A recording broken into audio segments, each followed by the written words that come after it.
it's an enduring franchise. But what's interesting to me about the genre is that unlike a lot of other genres, try as they hard to do something a bit different within boxing, people still really want to see the same formula.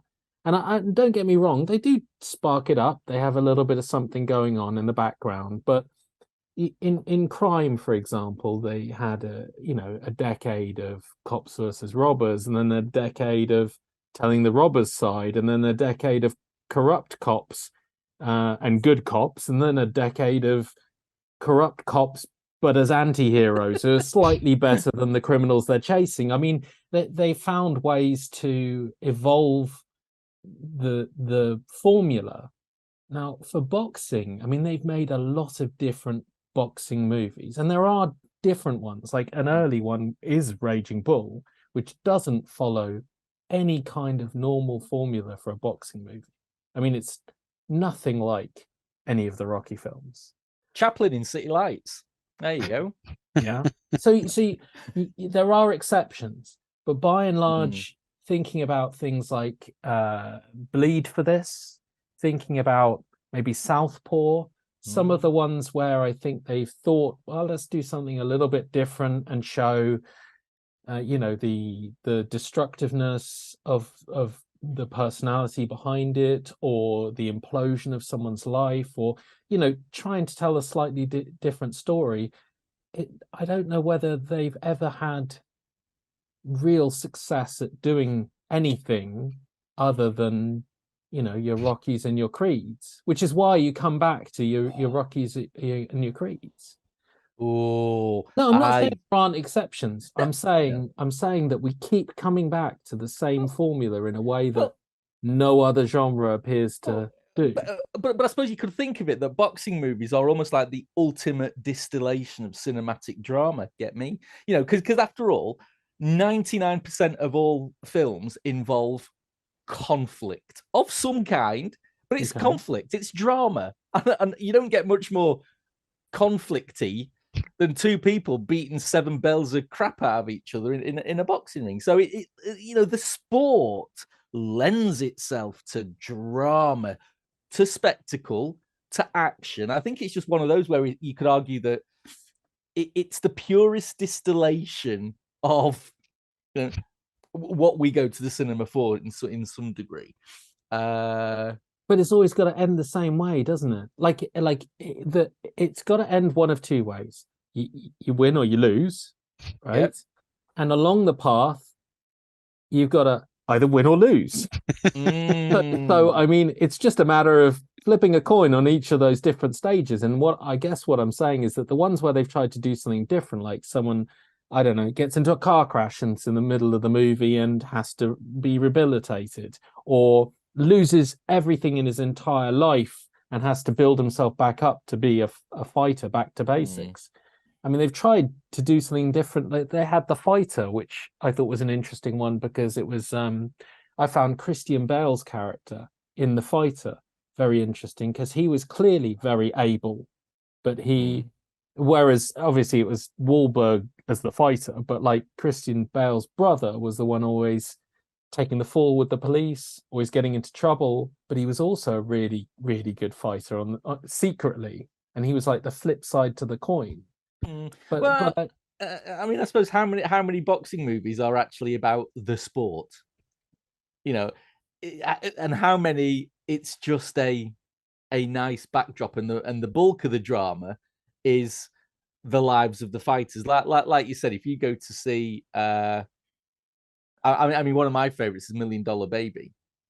Now, you could almost argue there that, guess what, the boxing stops halfway through for a very good reason, granted. Yeah. But there it's almost like the boxing element was designed. Well, it wasn't designed, obviously, but it was there to contrast the first part with the most physical of sport, and all this was the biggest contrast to what happened to Hilary Swank's character in the second half. So I'd argue that it was less about boxing and more about the boxer. Yes. But also something, one of my favorites is a John Huston film called Fat City from I think the early 70s with a very, very young Jeff Bridges and Stacy Keach. And that again is in and around the world of sort of very low level, very, very, very grimy amateur boxing. And the whole point of that is that what happens to people who aren't good enough. How many boxing films are about people who are good enough, and they you know, there's a battle for a belt or a battle for a championship? Well, this is about people who know that they're never good enough, they're not good enough, but they want to have a go anyway. And so you've got a slightly different feel. So you say about win lose, yeah, it's all about the losing in that one, but it's how they lose. So yeah, I mean, I think you're right. I think that the reason why the films are so tropey is, for me, the sport not only lends itself to, it ticks all the cinema boxes, but if you think about the sport, there's not a lot to the sport. I say that, you know, Yeah. I don't mean any disrespect to it, but the sport is two people in a ring and they hit each other. You know, there's nowhere else for the camera, for the film, for the drama to go. It's there, and it's only there. So I think it's one of those where form follows function follows form kind of things for me. I mean, yeah, I think you're right. It comes down to how they do the characters. I was gonna shout out Ali, which I secretly really, really like. And I know that it gets a lot of flack, but I know that a part of the reason I like it is because it's almost like more time with Muhammad Ali in his prime. And no, it's Will Smith, but he does some great, fantastic Ali classic comments and lines and impressions. And it's got a lot of heart to it. But the truth behind that is that better than it is actually Rumble in the Jungle, which was the Ali sort of documentary. And you're talking about building up of characters. That in that movie, the fight itself was possibly minutes long at the end. Yeah. But the build up was tremendous. Looking at, Ali getting back into shape, looking at the size of his opponent and what he was really facing, looking at like the hearts and minds that he captured when he was so nice to people versus his opponent being this dog protected antagonist. I mean, it was very nicely put together.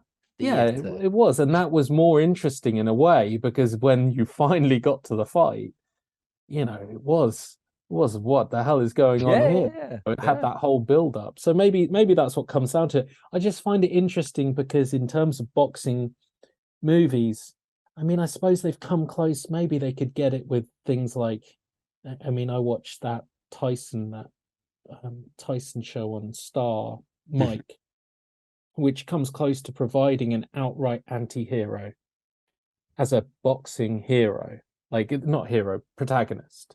Yeah, that's not very common in boxing movies that I can think of. I mean, you got Raging Bull, but it's not great to follow a guy who hits people for a living who isn't very nice. You have to give him a heart, otherwise you immediately lose the viewer. But they do it with Mike, but I suppose it's less about his boxing. But it is an interesting genre to me because they can't dabble with that personality. They can't make the anti-hero cop Vic Mackey or Denzel's Alfonso from Training Day. They can't make that into a boxing equivalent, not as easily, because I'm not sure you'd be really rooting for this guy who's just a beast. But yeah, I mean, you are right about the background, and that's how they really make them interesting. I just find it interesting that the formula's going. We're on the 9th movie, and you're saying this is the first Creed movie. It could be the first of many more Creed movies. I mean, let's hope not. He's still got to solve the next Cold War.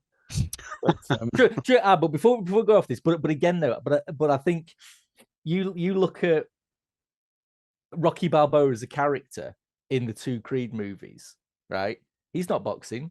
He's old. He's broken. He's knackered, and yet he is possibly even more compelling as a character, even more engaging, even more heartwarming. I mean, let's be honest, that bit in Creed where they're running through the streets, where he's to go to his bedside in the hospital while he's receiving treatment, let's be honest, big man tears were flowing at that.